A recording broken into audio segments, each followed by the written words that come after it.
Hi, friends and family. We're Hello. back. It's Hello Rex. Hi there, and this is Shana. Hi, it's good to see you again. So tonight we have been talking about our healing journeys, and we've been talking about metaphysical and transpersonal experiences, Exploring what's possible. and exploring what's been and what is to come, Yes. and what it's been like for both of us, returning from the edge of death and getting to where we are in health and wellness, and what that looks like, how we do this every day, how we manage through chronic pain and other life experiences. And it is a daily practice. I'll use that word practice. You have to work on this every single day. You got to make that decision every day when you get up, that this is what I'm going to do, and this is I'm going to take care of myself, and just even down to how you want to feel that day. Right. Not It's that the body always a always wants to choice. cooperate, but still, I mean, you still have that latitude of how you're going to respond to that. You know, again, when you have those challenges, I mean, you have to navigate that. Exactly. How do we do what we do? Right. And what does this look like from day to day? And what is our journey with compassion, not just for others, but for ourselves? Well, it starts with the self. I mean, you can't. I'm of the belief that you really can't be helpful to other people if you can't be helpful to yourself. I mean, you've got to, I think, in a way, be an example. If you're going to have a chance to maybe lift other people up, to show them what's possible, to show them that you are the possibilities and what can actually happen when you apply this. Yeah, absolutely. And just being with what is. I mean, just that mindful based practice of accepting what is, showing up without expectation, and recognizing that one moment to the next won't be the same, and Sometimes one day to the next won't be the same. exactly, and we're giving 100% all the time. Absolutely. It's not that we're not giving 100%. We're always giving 100%, but that 100% is going to fluctuate. And also knowing when you need to take a day off, knowing when you need that self-care. Right, because if we don't take that, how selfish is that to all the beings around us? I mean, here's my puppy asleep on the couch. You know, but he needs a lot from me. And he's positively adorable. He's beautiful. Such a loving guy. He's perfect. But, you know, he needs a lot from me. Understood. What is it from day to day when I can't show up, not just for myself, but for him? And for my kitten, what do I do with her? For Hermione Granger, yeah, right? Partners, friends. Yep. Family. I mean, yeah, we have to cancel plans all the time. Right. You and I both deal with migraines. Right. Ongoing. I mean, it's a lot. It's a lot to manage, especially when we're running our own businesses and we're helping other people grow their businesses. We're both modeling. We're both doing performance arts. We're doing these different things that we love. And the idea is kind of show what's possible. I mean, no matter Yes. what you're going through. I mean, I have a traumatic brain injury, you know, and she, you know, deals with autism and has other health issues herself. And Right. but it's not to suggest that because you have disabilities, limitations. I mean, even somebody who's in a wheelchair or other things along those lines. I mean, Right. having a beautiful, loving, productive life is possible for any of us. I mean, our challenges are always going to be different for everyone. Even if you are healthy and able-bodied, chances are you've got some issues yourself that you have to navigate through, especially as we get older, which I know I am. So Yeah, absolutely. And yeah, it's different. It's different as our bodies change. And, you know, coming out of partial paralysis is, for both of us, we have both been in a state of immobility or limited mobility. I mean, at one point, I had to relearn how to walk. I mean, and I couldn't walk, right? Right. We both, and you, when we met, I was going through that. I remember, yep. That was, I mean, adaptive equipment and whatever else. I mean, and you were like, hey, I get this. I mean, instead One of the reasons we're doing this because we both get this with each other. And we have an incredible friendship. Absolutely. He's one of my best friends for sure. Absolutely. Absolutely, right here. And there's Radix. That puppy. You know, we want to share our experiences and our healing and our wellness and what that looks like for each of us, because for both of us, it ties into what we do professionally. Sure. Because we've been doing this for ourselves, we've been doing this for others. Then we had life-altering experiences where we were not expected to be sitting here together now. Absolutely. And here we are saying, this is how we do this, and this is why we do this. Still, we already knew what we were doing before we had these life-altering experiences. Absolutely true. However, I think for Shana as well. I mean, I came back and needed to like reinvent my whole life and reinvent myself and everything, because when I came back from what was a true near-death experience, I mean, everything was different. I mean, everything from the way my brain works, I mean, my memories, my skill sets from before versus my skill sets now, it's all completely different. The way my feelings work, my thought patterns has all completely changed, and learning to acclimate and adapt to that has been one of my greatest challenges. And I'm 11 years after the fact, and I've come a long ways, but it's still a challenge every day because every day is different. And in my case, it's a traumatic brain injury. And of course, I've got a total of 32 broken bones, 20 of which happened in a single event. And I'll tell you, it's interesting because what works for 6 months, all of a sudden one day just stops working, and I got to figure out what else to do because my brain keeps changing, the body keeps changing and shifting in order to maintain a quality of life. Right. And then for me, I mean, having Lyme causes partial paralysis, brain fog. Having MTHFR causes brain fog. What is MTHFR? It's okay. So MTHFR is a gene mutation, which is much more common in people who are neurodiverse than neurotypical, and it affects the way the body. It basically affects the way that our bodies work with B vitamins and folate. So our bodies don't methylate, and there are different variations of MTHFR. I have the one that's most extreme. It's called C677T. That's it affects different, it's genetic. I got it from both parents, so of course I have 2 sets of chromosomes. If you have one set of chromosome, it's impactful. If you have 2 sets, it's extremely impactful. The doctor who discovered the gene mutation in 2000 is Dr. Ben Lynch, and he is a geneticist. His first child was born without a brain and lived about an hour and a half. And he was devastated. He said, "Why did this happen? I need to know." Wow. So his child had the variation I have. So it's kind of a miracle you've got the quality of life that you have, despite all the things you deal with, the challenges you deal with every day. It is. Less than 5% of the population has the variation I have. And also it's much more severe because I have 2 sets of chromosomes versus 1. So I got the diagnosis 7 years ago.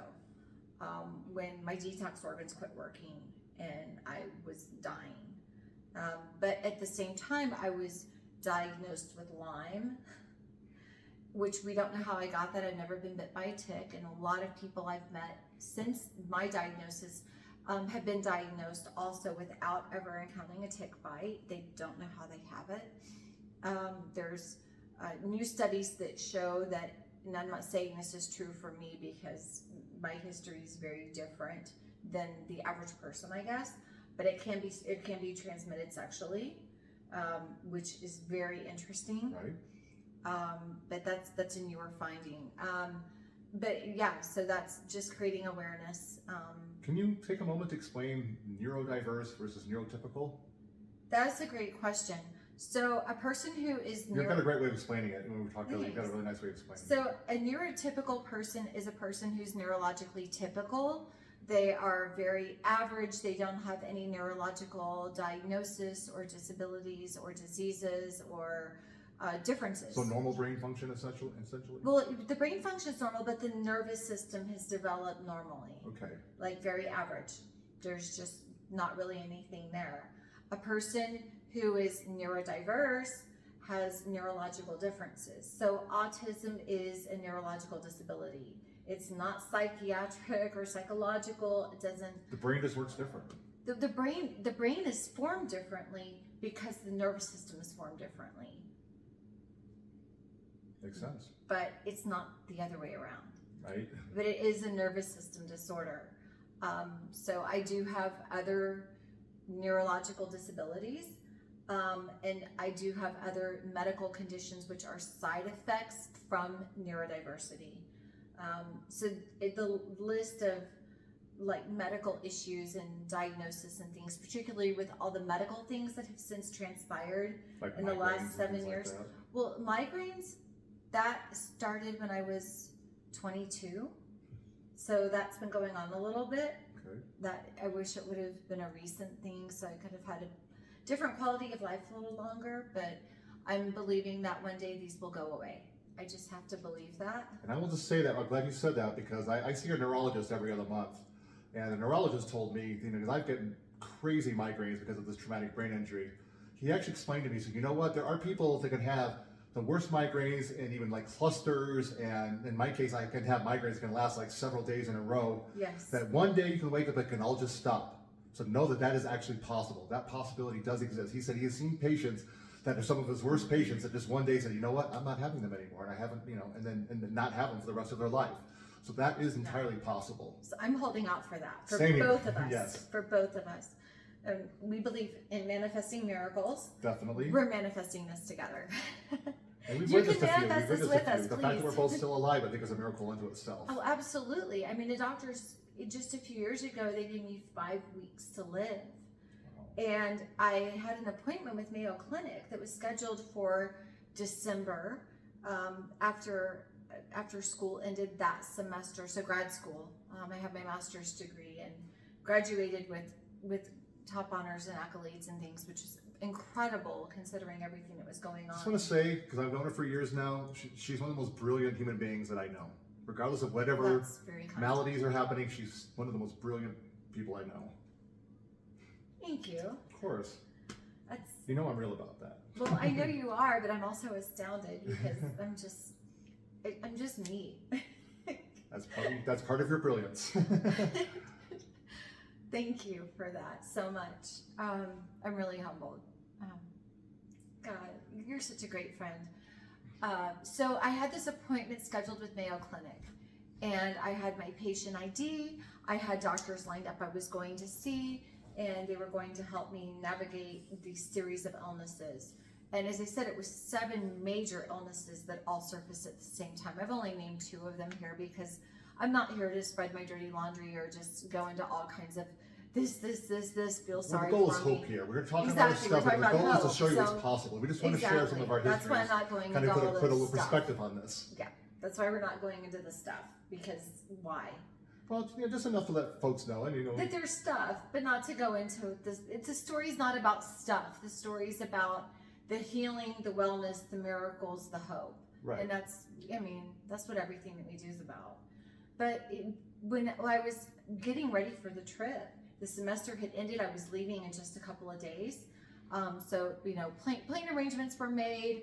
I had the hotel lined up. Everything was done to go on this trip. And I called and I said, okay, here's my patient number. I had a couple of last minute questions before I leave. Here's, this is it. And then they said, oh yeah, I know who you are. I've talked to you on the phone a few times. I'm like, right. So I'm about to come and here's what it is. And they said, the doctor said they're not going to see you anymore. And I said, wait, what? And they said, they don't think they can help you. They're not going to see you. So don't call us. We're not going to have you as a patient.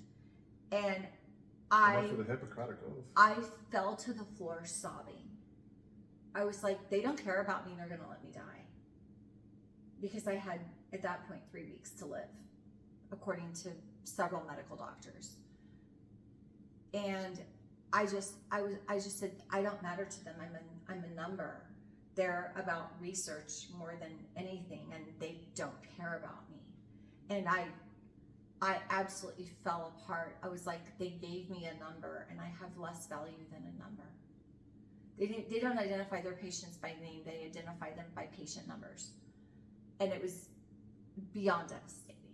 I can imagine. It was one of the worst moments of my life.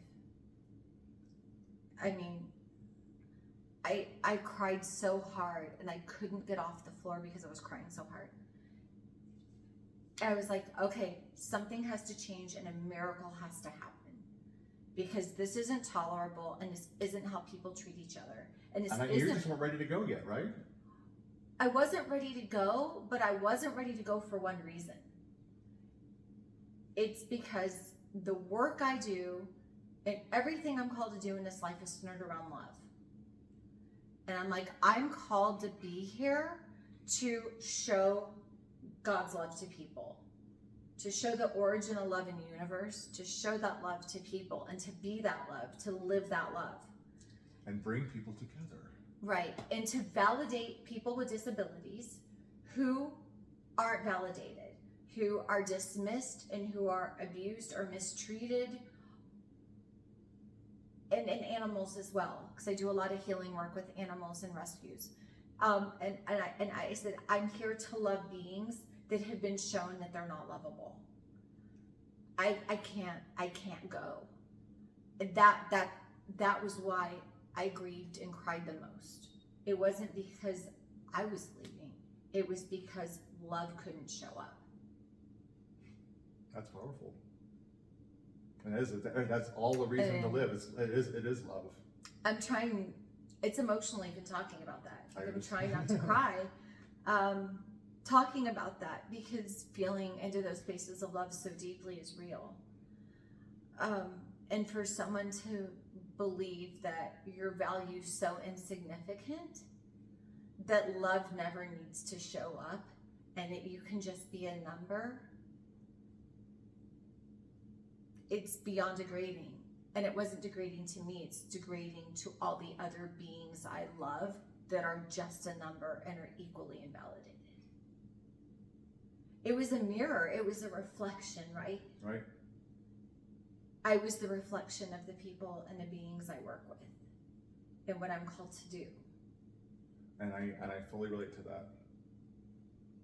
So something had to change, and it was manifesting miracles, which came from the Keys to Everything. That is the life coach program that Kay Miller developed, and she's one of my best friends. So I called Kay and I said, I need serious prayer, manifesting miracles right now with you and Mark and a few other people. Mark's her amazing husband and a few other people. And I said, I want to keep it small because I don't want it to sound dramatic, but I need people who can see beyond what Western medicine can see and stand with me and believe this. Right. In their heart and soul. And at that point I couldn't walk, right?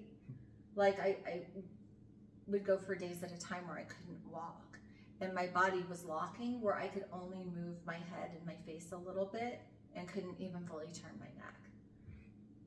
So, modeling was definitely on hold at that point. And I've been doing that since I was 11 years old. So everything I knew in life was just different. And how it's just about starting over and picking up these pieces and saying, love is greater than fear. Love is greater than a negative word. And you have lived that example. You are breathing that every single day. You know exactly what I'm saying. I've definitely had my pet doctors, family members, friends that have referred to me as a walking miracle more than once. I mean, in my case, it wasn't quite so extensive. I've been a very healthy person throughout most of my life. I've rarely ever been sick, rarely ever had headaches or anything like that. And April 10th of 2011, it's a long story, I won't dive into the whole thing here, but I basically, this is in the records, I fell 26 feet and I hit a concrete bike path head first. I broke 20 bones in the fall, and I had massive bleeding in the brain, massive bleeding in my lungs. Like anything that could have gone wrong that first night pretty much did. I was in a coma for 5 days, in the hospital for a month. I mean, I've still had surgeries even as recently as just a couple of years ago, hours of brutal therapy. And it was explained to me after the fact, as I was kind of coming back into cognizance and becoming more oriented to living again, that my brain injury was so severe that I actually crashed a whole bunch of times while I was in the coma. Bad enough, there was a couple of times where the doctors explained to me that they were ready to call it and thought I was gone, and somehow I just came back. And then it was also explained to me that the thought was at the time, they said this to my brother as well, that if he does pull through this, if he does live, people with the level of bleeding in the brain that I had usually end up as vegetables or severely handicapped. Now, definitely, as you know, we've already discussed it, I have my share of issues for sure, and like I said, the brain works entirely different now. But here I am, having this conversation with you. Right. And also, in terms of my broken bones, I broke, 2 bones in my neck, I cracked 3 bones in my upper back, I broke my pelvis in 4 places, 8 ribs, destroyed my elbow. The list goes on. But with a lot of the hard work and a lot of the belief, I literally have pretty much exceeded every medical expectation all my doctors had for me, because I just got in my head that if I'm going to be here, if I'm going to do this, I'm going to pull this off. And part of it too is I felt it was an opportunity, because I wasn't very happy with myself before. I didn't really like myself before. I mean, I wasn't a bad person, I guess, but I mean, I carried a lot of weight from my past because I've done things that I'm not proud of, and just had some just kind of messed up things happen over the course of my younger years, and I decided, you know what, this is my opportunity to reinvent myself, reinvent my life, and as I like to preach to everybody now, learning to live the life of my dreams so that I can hopefully teach other people to do the same. You know, ask that question, what is your best self? What does that look like? Because those are questions I ask myself. Just look myself in the mirror and go, okay, who are you at your best? What is that going to look like in this life? How is that going to look today, tomorrow? And waking up every day, making the decision, you know what? I want to be that best person every day. Not just to represent myself and be the healthiest I can, but I want to be there for other people. You know, part of my role in life, like you, I want to bring people together, connect. And it's as simple as what you've already described, just choosing love every day. It's as simple as that. I've been in some very, very dark places in this life. And my point is, if I can do this, if it's possible for me, anyone can do this. And no, you don't have to have a near-death experience to do it. Anyone can do this. It's just a matter of taking that step of choosing love. When you do that, you want to start to take care of yourself. You want to make sure you're nurturing yourself so you can be at your best.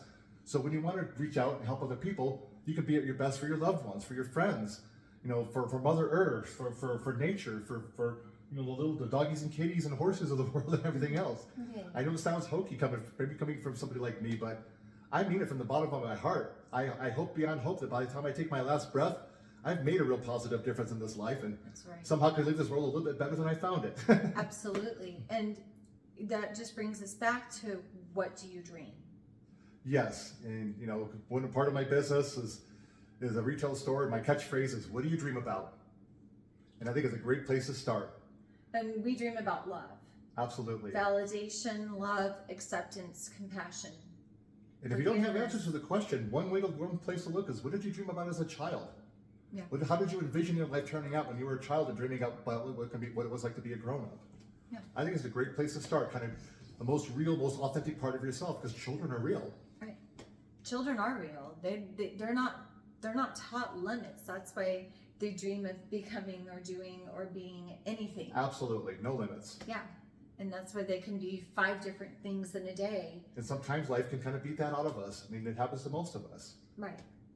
And they're always right in whatever it is they're dreaming in that moment. Absolutely. You know, you tell a 3-year-old, be a tree. Have you seen a child be a tree? Have you ever experimented this with kids before? You're like, be a tree. I remember as a kid doing that, yes. Have you ever seen a tree so beautiful as a child being a tree? It is beautiful. It's so authentic. It's you know. They're dreaming of being a tree. They're in that moment. Do you ever see adults dream of being trees? Besides us? Unless they're performing in a play or something like that, not very often. I still dream of being a tree sometimes. I love to dream of being a tree. But you know what I'm saying? I love to dream of like being an eagle soaring in the mountains or something like that. Absolutely. Still try to fly. Like, run, flap my arms. I mean, we have this way of letting go and being and releasing and saying we're limitless, because we are. And we know what it's like to be limitless. Anything's possible. If you believe it's possible, it can happen. I mean, I have more than 13 learning disabilities and was told I would never succeed. I'd never finish high school. I would never go to college. And like you mentioned earlier, you've got a master's degree now. And I was in special education from kindergarten through my senior year of high school. You know, I mean, things that are impossible happen. Right, because we dream. Miracles do happen. This world is a mess. We know this. We're not delusional here. Sometimes we see what's going on, but still, miracles are possible. Yes. Love is possible. Yes. Love can still conquer all. And if we have one thing we all have in common, no matter what you believe, no matter where in the world you are, is that we all have a relationship with love. We do. And that's the one commonality we can all build on. That's right. We get to build on love. We get to be love. We get to do love. I mean, love it's a verb. It's not an adjective. It's not like I live ice cream, you know? It's a way of life. No. Love is what we do. We show up and we do it. Try to do what's best for a situation, right? Right? It's être. It's to be. Right. It's an action. It's a verb. Because when I'm with people, I don't think in terms of what's best for me. I mean, of course, we also think about what's best for ourselves, but it's also what is best for the situation and what's best for all of the people involved. I mean, sometimes love can be tough love, But love at its best is beautiful, it's healing, it's nurturing, and it brings people together. And it makes us stronger. It doesn't make us stronger in terms of like doubling or tripling because when you have 2 or 3 people or more, but it makes us stronger exponentially. That's the power of manifesting. Right. Because manifesting miracles comes from love. Place of authenticity and purity, which right. is love. It That's is. what we're explaining. It's love. It's love. Yeah. It's absolutely authentic. It's in the heart of my near-death experience, again, I won't dive into the whole thing, but at the heart of my near-death experience was a feeling of the most authentic, truest, most sensitive, delicate form of love you can imagine. I mean, unless you're living in their life somehow, because it does exist in this world. But at the same time, knowing that love is still the most powerful force in the universe. right. It can move galaxies. It does. It moves mountains. It changes everything. I got a cosmological history. brain, so I always like to think outside in the vast spaces of the existence of a universe or even a multi-universal existence. But you've written books about this. You give presentations about this. Right. Say more about your book. Where can people find your book? Well, my book, currently, you can find it on Amazon.com in both paperback and Kindle form. It's called My Experiment with Gravity. And this little tidbit is to explain the name of the book. Love to talk about it. Even though I've got theories on gravity, ideas about gravity's relationship to a multiverse and to the unified field. We'll get into that another time. But it's because it became a long-running joke. I never like to talk about falling out of the tree. I never called this an accident ever. So I always say, well, I'm feeling better since my experiment with gravity. So all my friends started getting on board with, Rex, how you been doing since that experiment with gravity? How was that experiment with gravity? And it became a long-running thing that everybody was kind of a joke about. Granted, despite the seriousness of the situation, I still made light of it. Yeah.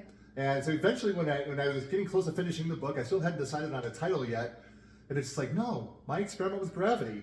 Because it is, like I say, it's an autobiographical self-help book based on this near-death experience. So My Experiment with Gravity was the perfect title. So, and it seems like, the people that have read it, I've had amazing reviews, and people that I've had a chance to talk to about it, it just made for some really incredible conversations. And so, I mean, what I've learned is that there seems like there's something in it for everybody. And my goal with the book is, if some part of my experience can help you with some part of your experience, or rather some part of my story can help you with some part of your story, then goal accomplished. That's it. Yes. So what are some of the things that you do for healing? Besides being a martial arts instructor, Qigong instructor. Well, it's all The integrated. list I'm actually an goes instructor in on an and art on. called Kung Tao Silat, trained under a really incredible 86-year-old master named Willem de Tours, who's originally from Java, Indonesia, who's taught and trained all over the world, and he's practiced in many, many different disciplines. So I would say specifically I teach Qigong by itself, but Qigong, Tai Chi, not to mention a plethora of other martial arts, is kind of part of the sellable martial art that is Kung Tao Silat de Tours. And it embodies everything from the internal to the external. And as we call him Uncle, and as he likes to say, you can't be a true warrior unless you're also a healer. And so I've used my martial arts and my training, especially the movements. One of the reasons why, despite all my broken bones and all my arthritis, I can move as well as I do is because I'm always moving in terms of the way the martial arts ask me to move. And I don't fight anymore, obviously. I've done plenty of that in my life. But that's a long ways behind me now. And now, as even Uncle said to me one day, he's like, Rex, train slow, train internal, train for health. And that's what I do. And so when I teach, I've got students that want to learn combat, and I'll teach them combat, but it's really about health. It's about developing yourself within, being the best person you could be. And I've noticed too, especially when I was a young man, I never considered myself to be particularly intelligent because I didn't really understand how my brain worked. But when I got into martial arts, it taught me to teach or think in terms of breaking things down in a different way so I could start to understand and process things so I could make sense of things that I was not previously able to make sense of. And all of a sudden I realized, okay, maybe I just learned differently than other people, but there is a modicum of intelligence here. Yes. And it was martial arts that actually helped my brain to work in this way to where I could understand and process in something that really actually gets results. Whether you're trying to solve a life problem, trying to solve something within yourself, or maybe you have a situation with a loved one, it gives you that ability to maybe have a little bit of objectivity in that situation so you can be honest and real about finding the best solution. And getting back to the point of love, to me, love is about bringing things to the best possible place, bringing out the best in a person, bringing out the best in a situation. And it sounds kind of counterintuitive, but I learned that through martial arts in my 30 plus years of training. It's a mindful-based practice, though. It is. Love is a mindful-based practice. And it is. And it's a daily mindful-based practice. You can't take a day off. If you're going to practice this, like I said, wake up every day and for me, I make that the first thought in my mind every single day. So you have a line of t-shirts and merchandise based on dreams. It's dreams, and it's also like quotes and sayings that I have in my book, and quotes and sayings that I've been saying in my presentations for years. And it's kind of funny because I didn't really take them very seriously. It's just stuff that I kind of say off the top of my head. But I kept running into people like maybe months after the fact, or maybe a year after the fact. They're like, "Hey Rex, I remember you that presentation." And the first thing they do is quote something from the presentation that they heard that they liked. And it started happening enough that I thought to myself, this stuff needs to go on t-shirts. It needs to go on hats and coffee mugs and dresses and anything that we can put that out so we can get these messages out to the world. So, it's an opportunity for me to create the quality of life that I've always been dreaming about, do something that I love, but also put these really positive messages out to the world that's clearly hurting right now. Where can I find that? Right now, the store is on redbubble.com, and the store is called gravity.life. And they do have a website that is gravity.life. That's a personal website, but if you go to Redbubble, you actually have to spell out gravity, and because Redbubble doesn't allow use of like dots and things like that, you got to spell out the word dot. So it's gravity, D-O-T, life on redbubble.com. Lots of great designs on there, and I've had wonderful reviews, people that have bought from the store, friends that have seen the store. Everybody's just gotten back to me like, "Rex, it's really a beautiful store." And even the catchphrase, my slogan, if you will, is, "What do you dream about?" Point blank, and it's putting positive messages out to the world. Right. So Rex and I help promote each other's businesses. Absolutely. So talk a little bit about your side of it too. We want to make sure we cover that as well. Yeah, so my website You've got a new position and you've got a lot of great things going on right now. A lot of good things happening. Okay, so the website for my business is shanaboutte.com. So shanaboutte.com. And I'm on Instagram, shanaboutte, shanaboutte. And you can also find my professional Facebook page. I keep my personal Facebook pretty locked down for obvious reasons. Understand. Yeah, and then you can also find me on other social media as well. Sure. But everything links back to like Patreon or Affluencer or the website. But it's ways that I can meet with clients individually for mental health support and for autism services. So I work with neurological. And she's got very cutting edge programs going on. This is not just your kind of average mundane sort of a thing. She has some very innovative ideas and ways of going about this. And they're all listed on the website. So I offer many different services. And one of the things I do is, Reiki is whole person healing for past, present, future life healing. So the hurts that we go through in our experiences, the trauma, medical things, all kinds of different things that people have, and different transpersonal experiences that they have as well, where different hurts happen at different points in time, and how do we heal that, and also how do we prevent or treat the future harms? Like what is the antidote for that? It's always love. Absolutely. But then there's the energy healing work around that, which and is the Holy Spirit. And the action you put into that love as well, right. The action behind it. It is the Holy Spirit. That's the bottom line. That's what it is. It's that source of healing. So some people call it ki, some people call it chi, which in Greek, chi translates to kai, spelled exactly the same. Kai is God, but the same spelling. So CHI. And understand, this is not denominational, non-religious. This crosses every spectrum of belief, spiritual, religious, or otherwise. Right. And even if you are atheist or agnostic, it still applies, because again, we all have a relationship with love. Exactly, and that's what we're talking about. Ki is energy, but it's like that eternal energy. Right. And that's Japanese. And then, of course, in China, it's an atheist Basically society. Source energy. Right, energy. But then you've got the same word in Greek, which means God, which that translates to love, and then it just goes on and on and on. You see the pattern here. Right, it all comes back to love. It all comes back to love. Exactly. And if we're ever going to have a chance to shift this world, it's going to be done in love. Like I said, that's the one thing we all share, we all have in common, is it's love. And if we're going to shift this whole thing, and I'd love to. I know maybe it's a long shot, but by the time I do take that last breath, I would love to see the ripple effects of all this work, all this energy, not just from us, but anyone that's doing this, in whatever part of the world you're in, have it all come together and impact everybody in such a way that we can start to come together as a people and realize this isn't about race, religion, or any of that other stuff, that there really is just one race, the human race. And you say the last breath, and I'm trying not to laugh because I already know your views on that. It's like the last breath in this realm, in this time, place. And that's what we're talking dimension. about. One life at a time, one moment at a time. Yeah, exactly. Because it's like, no, you know we're eternal. You But know but that this better isn't. than most people But because the you died body's and not came eternal. back. This part will move. This part will pass away. And yes, I mean the soul, the spirit is eternal. Well, I used to be 6 pounds and 12 ounces, and I'm not anymore. Right, right. You know, we're meant to change. Sure. Well, and that gets into a scientific concept of the first law of thermodynamics, and I won't quote the entire law, but energy is always changing states, and that includes consciousness. That includes soul energy. It's always changing states. So we go from this state to the next state, and we can discuss what that is maybe in another conversation because there's a lot It's to like a that. water molecule, right? Right. It changes in different states. Is it still a water molecule? Sure. And it does, and it's interesting, getting into atomic and subatomic structures. I mean, scientists will tell you, quantum theorists will tell you, an atom could literally change right on the spot. It could be one atom, one moment. It could be something completely different than moment. Another moment in terms of spin, polarities, Or and just just a neuron. energetic frequency. Yeah, the neuron leaving the atom, going somewhere else in the universe, and returning to the exact same atom many seconds later. Absolutely, and that's a limitless. I mean, that's the unlimited potential of our manifesting of our reality. Yeah, exactly. There's a reason that's called the God particle. Why? Because it's the highest consciousness. Right.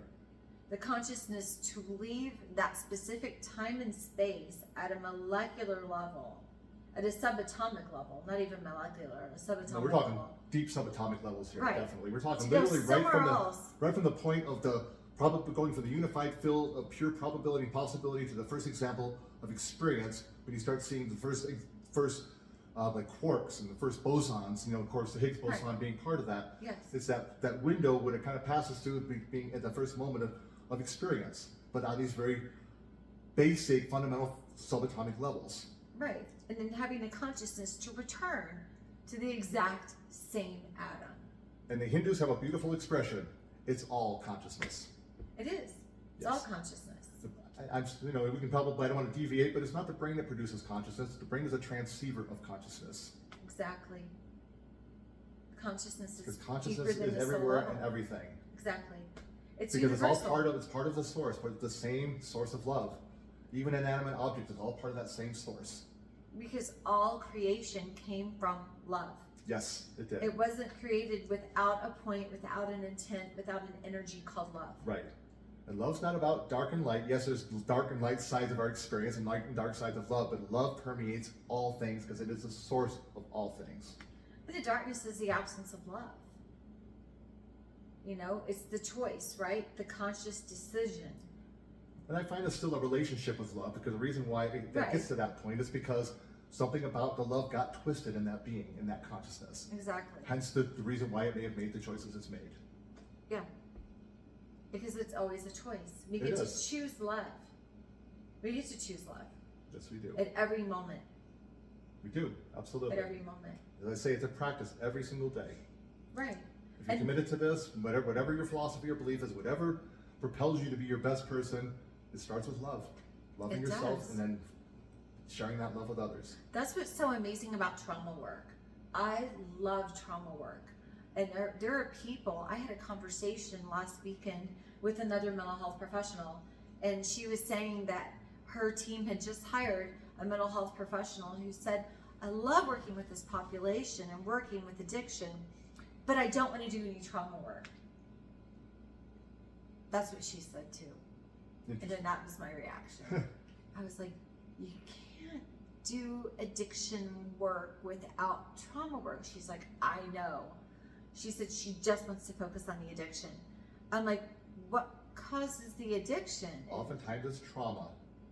Right, because people are self-medicating to manage, cope, live with, to the best of their ability, something not of love that has happened in their life. Some deep pain they don't know how to resolve.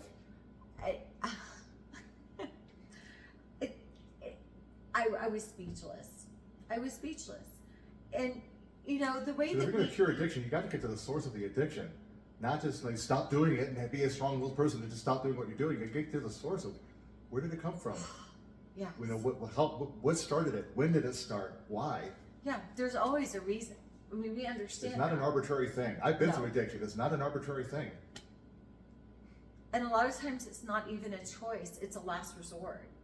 Because if there's not that, then the other option It's is also- checking yeah, out also- of this realm. And oftentimes it's believing you don't have a choice. You don't realize that there are choices. Sometimes Right. you feel like you're so You don't backed into know. a corner, that's all you got. Right. And I know that because I've been there.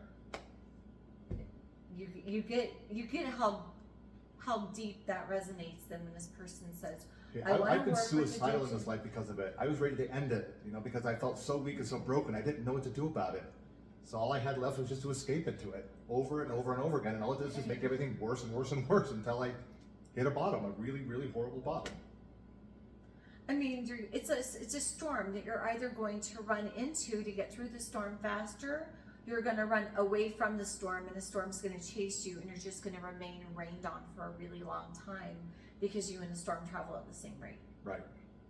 I mean, that's what there is. And it's also You do the work and you just go through it, you know? it's not easy work. No. It is a lot of work.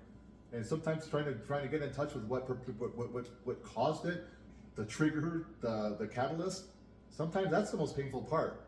Because Oh, yeah. it's, you know, I mean, there's a reason why somebody fell so far deep into whatever that addiction may be.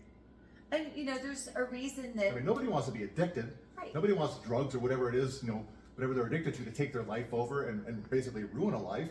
I mean, I literally went from being like a stockbroker, had a production company, a college education, I had my own place, brand new car, to being homeless in a year because of addiction.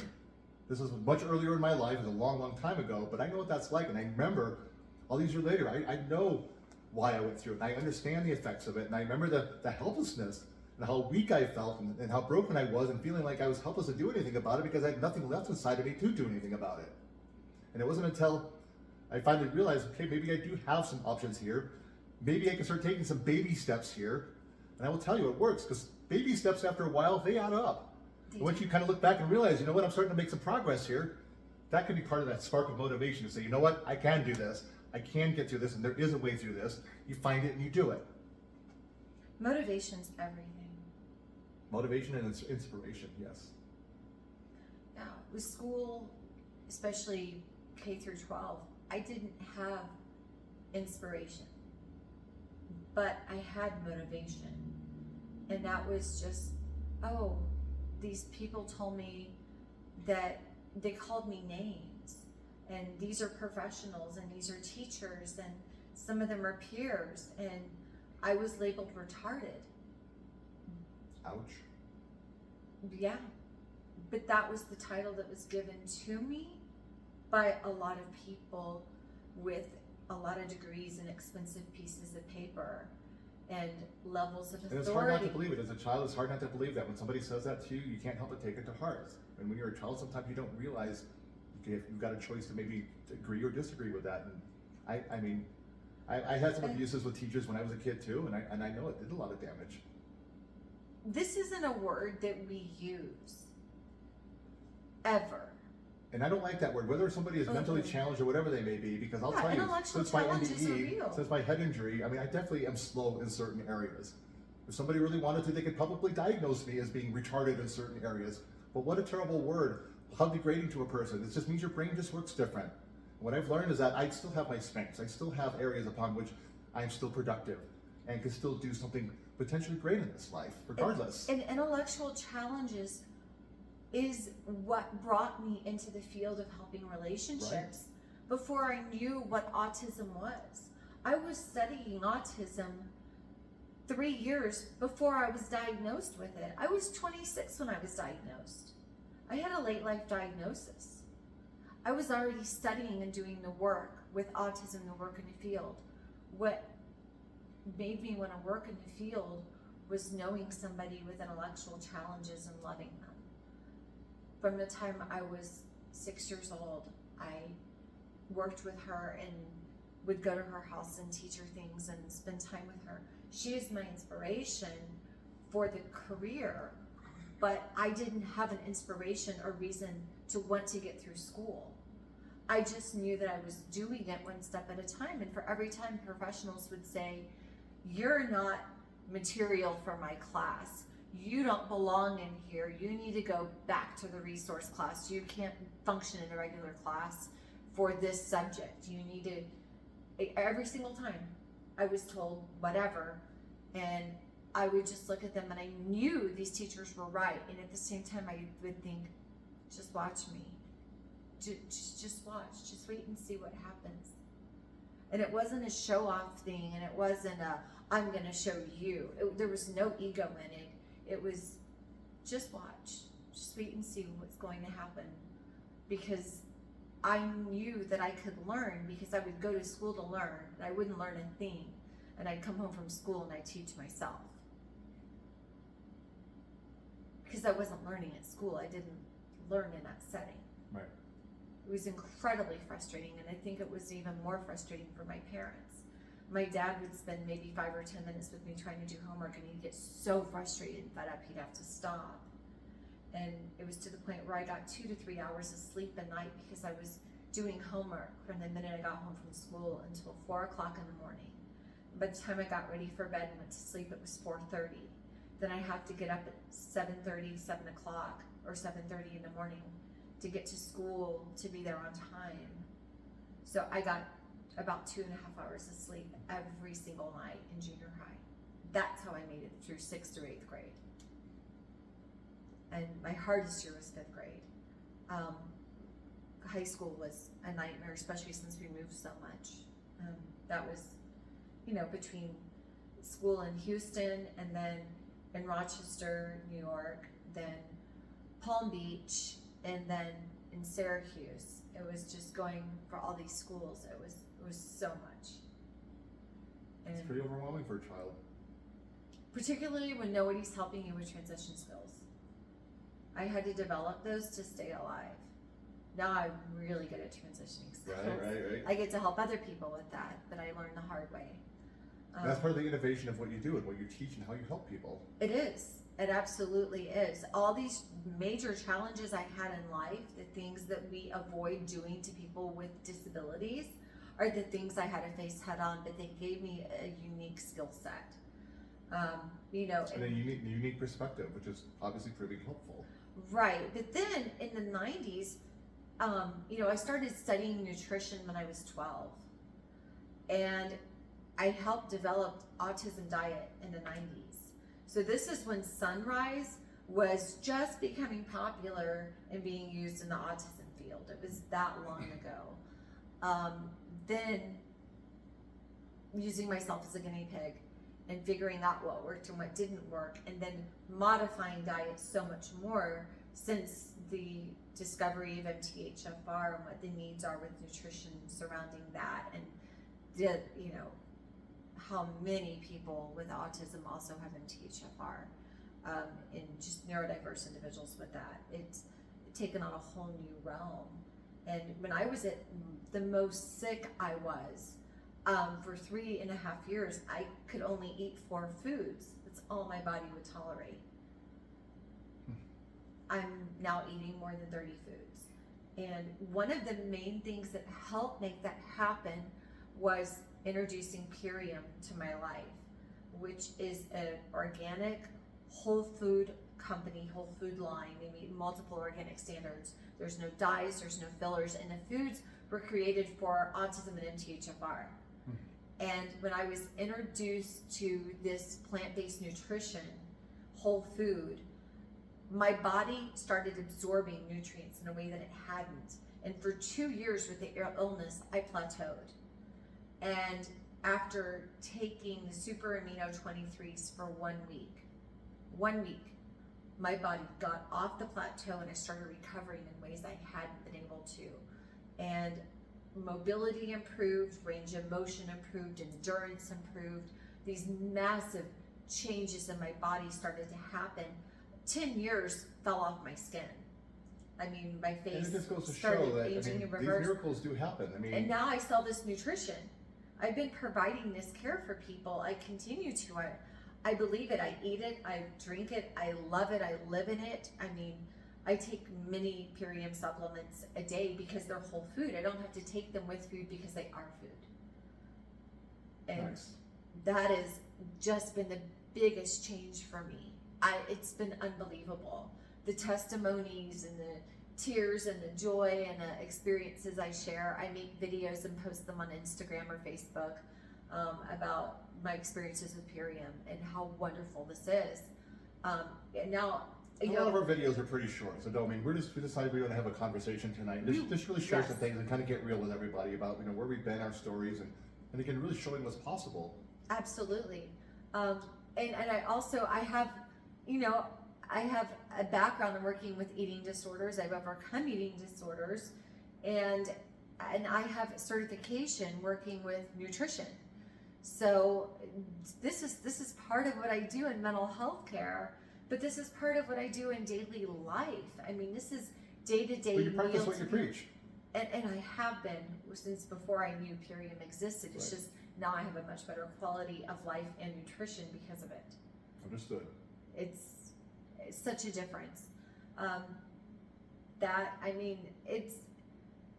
There's so many aspects. I mean, trauma-informed yoga, movement, somatic experiencing is movement a huge for us is part. so huge. Yes, and working with meditation, using that as healing for people who can meditate, and when they can't, integrating mindful-based practice to help people with neurological differences or struggles. How do I get through this moment, or what does tomorrow look like, or whatever arises, just being with and accepting. But there's so many pieces. So if you go to my website, you'll see a lot of different things I'm doing. Right. You know, and I'm also an advocate and a consultant for people with disabilities. So I'm a Cornell University instructor for Americans with Disabilities Act.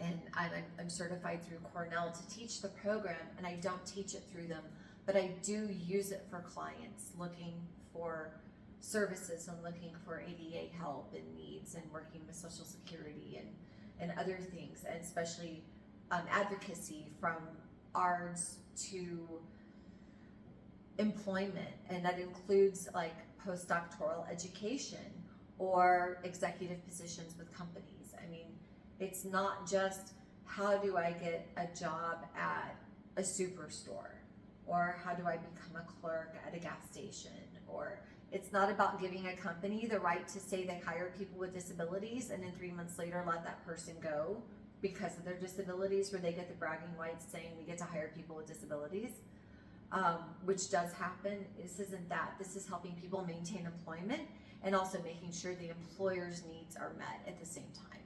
So it's important work. It's letting everybody be their best. But this is for education as well. Right. Because I was denied the opportunity to attend grad school for 14 consecutive years because the state-supported school where I was applying, where I got my undergrad, kept denying me access to grad school. They said, oh, great, you want to study autism and help people with autism. Oh, that's so wonderful. Oh, wait, you have autism? I was actually told this by the dean of the psychology department. We don't accept people like you in our department. We don't accept people with autism. We don't want people like you. But we think those people need help. Like, after saying something like that, that's the person who's supposed to help a person with autism. That's kind of... That was the dean of the psychology department of this branch at University of Houston. This specific campus. Not all the campuses are this way. And it was shocking, and it was devastating. But 14 consecutive years I applied for grad school, and 14 consecutive years I was denied by this exact same dean because she was not going to put up with an autistic person in her program. And I'm thinking, I graduated with a 3.9. That's pretty darn good. I mean, I could barely pass anything, and I have a severe math learning deficit, but aside from everything, when you apply yourself and you work hard and you manifest what is seemingly impossible, anything and everything that's not possible in the earthly human realm is absolutely doable in the heavenly realm. So when the two merge, which is how we live at every moment, because everything is a convergence, As we've been saying, miracles happen. then everything's possible. It is. Yeah, it is. So Should we leave it there? I It's think been so, pretty yeah. good spot. If you want to learn more about Rex, if you want to learn more about me, follow us on Instagram. We're both, yeah, Instagram, Facebook. And what is your Instagram? Oh, shoot. I think it's just Rex Finfgeld, all lowercase. I think it's just my Can name. you spell that? It's REX, of course, and then my last name is FINFGELD. It's it's a German name. All one word. I think on Instagram it is. I don't think there's any space. You know, It on is. Facebook it's just I've my been name. on your Instagram. It's all one word. See, this is where my memory gets faulty because I forget about names and things like that. So I'm like, my Instagram, what is that again? That's okay. It's just my name. It's just my I name. love them. I'm here to help. I have memory stuff too, so it's okay. I understand. And I'm Shana Boutté on Instagram, all one word, SHANABOUTTE. And also you can go to my website, which is shanaboutte.com, SHANABOUTTE.com. And my personal website is just literally gravity.life. If you go to Redbubble, just remember to spell out the dot. Thank you so much for joining Oh, us. thank you, seriously. If you stayed with us this whole time, seriously, much appreciated. I hope you got something from this. This is why we're doing this. Like I say earlier about my book, if some part of our stories can help you with some part of your story, then goal accomplished. Right. Lots of love, seriously. Love you lots. We're living with love and we're not defeated. Never give up. Sorry. Never ever give up. Just realize that the possibilities are endless. No matter where you are in this life, I mean, anything is possible. Everything's If you believe in it, possible. you can envision it, you Yes. can do it. Manifest miracles with us.